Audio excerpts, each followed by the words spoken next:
Imagine कीजिए कि आज से 20 साल बाद आप सुबह उठते हैं, आपको कुछ भी याद रखने की ज़रूरत नहीं, आपका एआई आपके ईमेल्स लिख चुका है, आपके दिन का शेड्यूल बना चुका है, आपके लिए खाना चुन चुका है, आपके पैसे कहाँ इन्वेस्ट करने हैं ये भी बता चुका है।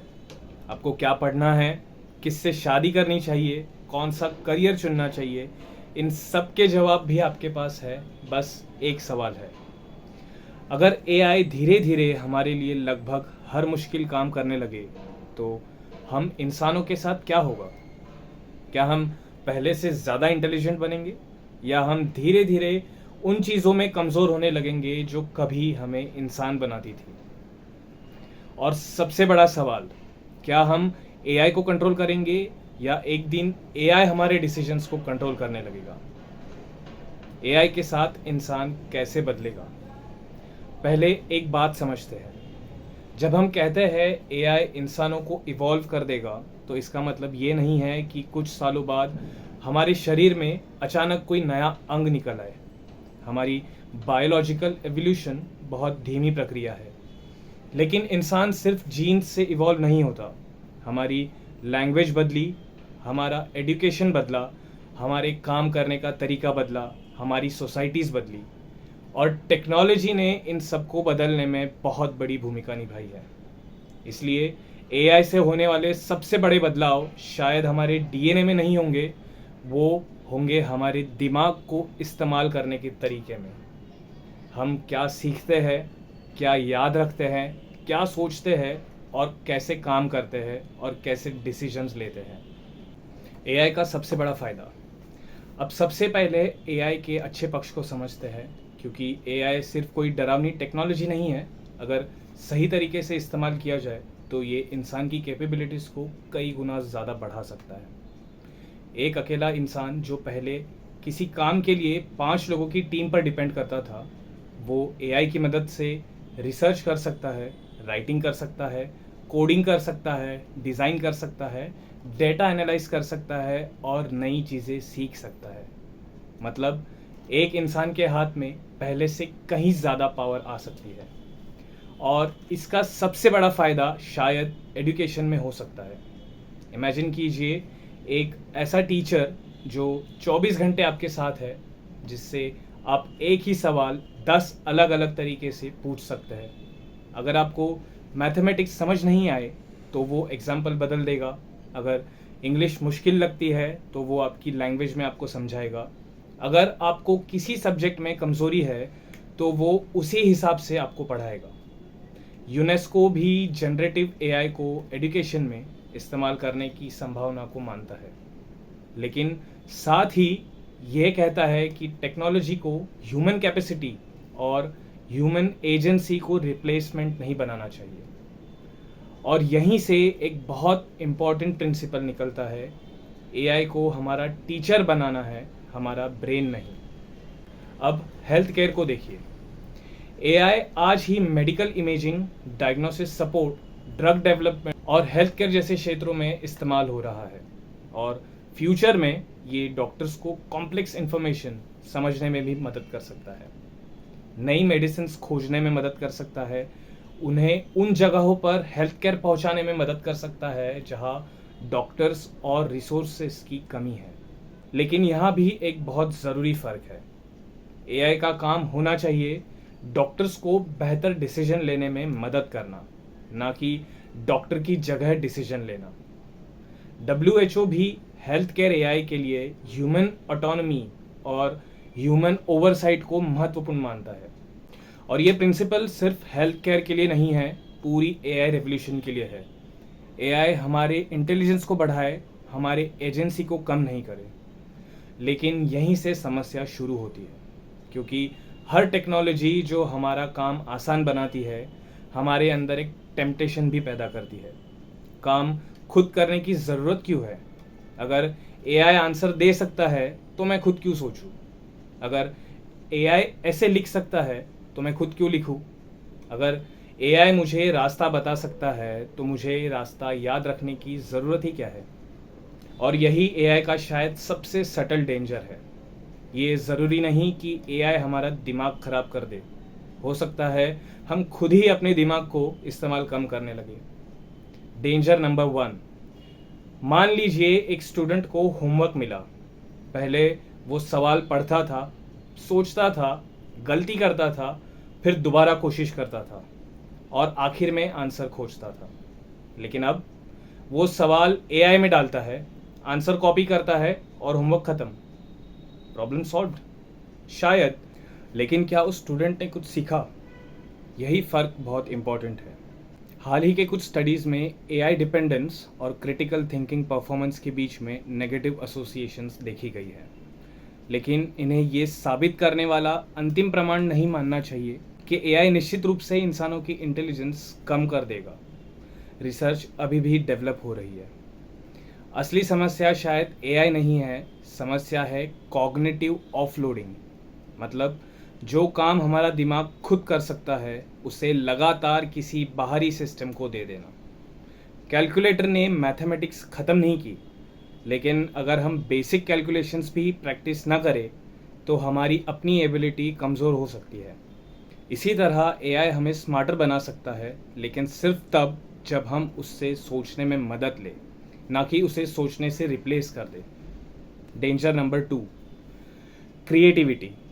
अब क्रिएटिविटी की बात करते हैं। आज एआई आपको एक कहानी लिखकर दे सकता है, एक पेंटिंग बना सकता है, एक सॉन्ग बना सकता है, एक वीडियो का स्क्रिप्ट लिख के दे सकता है, थंबनेल बना सकता है और आने वाले समय में इसकी क्वालिटी और बढ़ सकती है।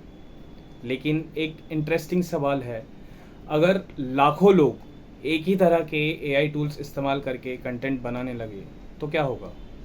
हो सकता है हमारे पास पहले से कई ज़्यादा कंटेंट हो, लेकिन कम ओरिजिनलिटी हो।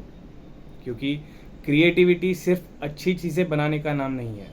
क्रिएटिविटी एक हिस्सा है आपका अपना एक्सपीरियंस, आपकी गलतियाँ, आपकी पसंद, आपका सेंस ऑफ ह्यूमर, आपकी मेमोरीज, आपका पर्सपेक्टिव। एआई इन चीज़ों को एम्पलीफाई कर सकता है, लेकिन आपकी जगह जी नहीं सकता। इसलिए फ्यूचर में शायद सबसे वैल्यूएबल क्रिएटर्स वो नहीं होंगे जो एआई से सबसे ज़्यादा कंटेंट बनाते हैं, बल्कि वो होंगे जो एआई का इस्तेमाल करके अपनी ओरिजिनल थिंकिंग को ज़्यादा से ज़्यादा लोगों तक पहुंचाते हैं। Danger number 3, decisions. अब इससे भी बड़ी समस्या है।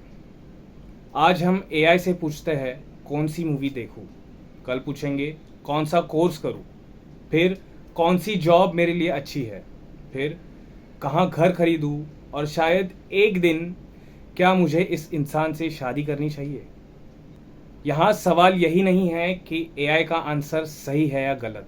सवाल ये है, क्या हम डिसीजन खुद लेना चाहते भी है? क्योंकि डिसीजंस लेने की एबिलिटी भी एक स्किल है।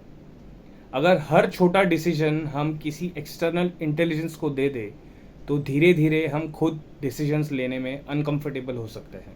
इसीलिए एक सिंपल रूल होना चाहिए, एआई से एडवाइस लो, डिसीजंस खुद करो। जॉब्स, क्या एआई हमारी जॉब्स ले लेंगे? अब सबसे कॉमन डर एआई हमारी जॉब्स ले लेंगे यही है। सच्चाई शायद इससे ज़्यादा कॉम्प्लिकेटेड है।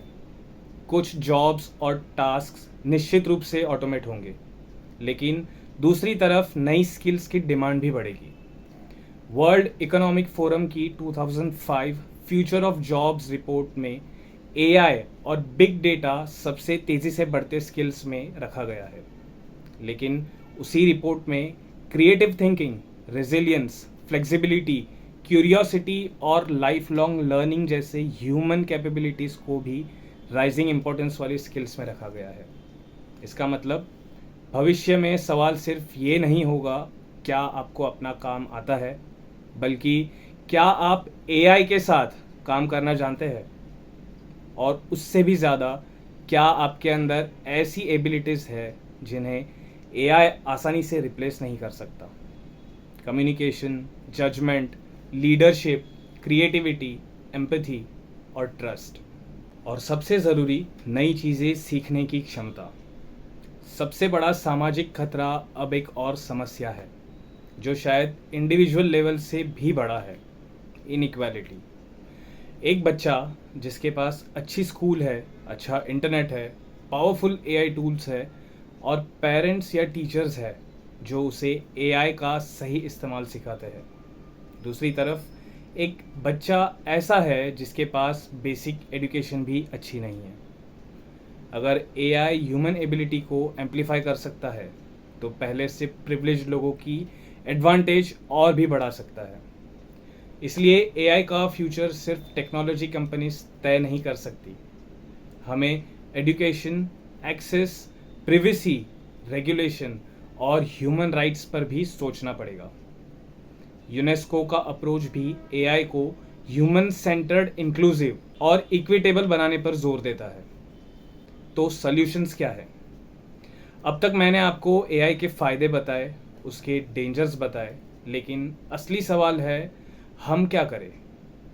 मेरे हिसाब से हमें एआई से डरने की ज़रूरत नहीं है, हमें उसके साथ रहने के कुछ रूल्स बनाने की ज़रूरत है। रूल नंबर 1, पहले खुद सोचें। किसी प्रॉब्लम को तुरंत एआई में डालने से पहले कुछ मिनट खुद सोचें, अपना आंसर बनाओ और फिर एआई से पूछो कि मैंने क्या मिस किया। इससे एआई आपका रिप्लेसमेंट नहीं, आपका सेकंड ब्रेन बनता है। रूल नंबर 2, एआई को आंसर मशीन नहीं, ट्यूटर बनाओ। एआई से ये मत पूछो मुझे आंसर्स दे दो, पूछो मुझे समझाओ कि मैं इस प्रॉब्लम को खुद कैसे सॉल्व कर सकता हूँ। ये छोटा सा डिफरेंस आपके लर्निंग एक्सपीरियंस को पूरी तरह बदल सकता है। यूनेस्को भी एजुकेशन में ह्यूमन एजेंसी और एआई कॉम्पिटेंसीज को महत्वपूर्ण मानता है। रूल नंबर 3, कुछ स्किल्स जानबूझकर एआई फ्री रखो। कभी कभी बिना एआई के लिखो, कुछ चीज़ें खुद कैलकुलेट करो, बुक्स पढ़ो, लोगों से फेस टू फेस बात करो, अपने आइडियाज़ खुद डेवलप करो और कभी कभी बस बैठकर सोचो, क्योंकि जिस एबिलिटी को हम इस्तेमाल नहीं करते वो धीरे धीरे कमज़ोर हो जाती है। रूल नंबर 4, इम्पॉर्टेंट डिसीजंस में ह्यूमन कंट्रोल रखो। Health, money, relationships, career, legal decisions, AI से इंफॉर्मेशन और पर्सपेक्टिव लो, लेकिन फाइनल रिस्पॉन्सिबिलिटी खुद लो। WHO का एआई गवर्नेंस फ्रेमवर्क भी ह्यूमन ऑटोनॉमी, अकाउंटेबिलिटी, ट्रांसपेरेंसी और इक्वलिटी जैसे प्रिंसिपल्स पर जोर देता है। रूल नंबर 5, और शायद सबसे इम्पॉर्टेंट, एआई का इस्तेमाल एफर्ट ख़त्म करने के लिए मत करो। एआई का इस्तेमाल अपनी क्षमता बढ़ाने के लिए करो। अगर पहले आपको 1 घंटे में एक अच्छा आइडिया मिलता था तो एआई की मदद से 1 घंटे में 10 आइडियाज़ जनरेट करो, लेकिन उसमें से ही आइडिया खुद चुनो। अगर पहले रिसर्च में 5 घंटे लगते थे तो एआई से रिसर्च तेज़ करो, लेकिन रिसोर्सेस वेरीफाई खुद करो। अगर पहले वीडियो बनाने में 1 हफ्ता लग जाता था तो एआई से प्रोडक्शन तेज़ करो, लेकिन आपकी कहानी आपकी होनी चाहिए। द बिग क्वेश्चन, तो आखिर एआई के साथ इंसान इवॉल्व कैसे होगा?